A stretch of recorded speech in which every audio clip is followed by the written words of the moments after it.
সাফান গাছ ধইরো না বাবা, গাছটা ধইরো না, ছেড়ে দাও, ছেড়ে দাও, গাছটা ভেঙে যাবে, গাছটা ভেঙে যাবে, ছেড়ে দাও।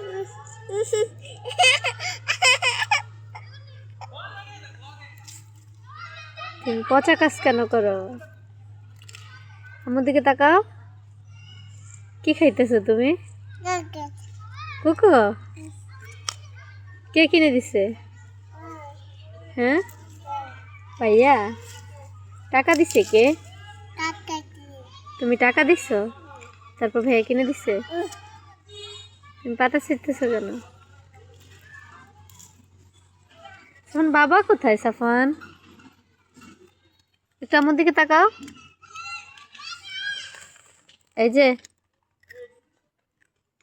বাবা কোথায়? আব্বু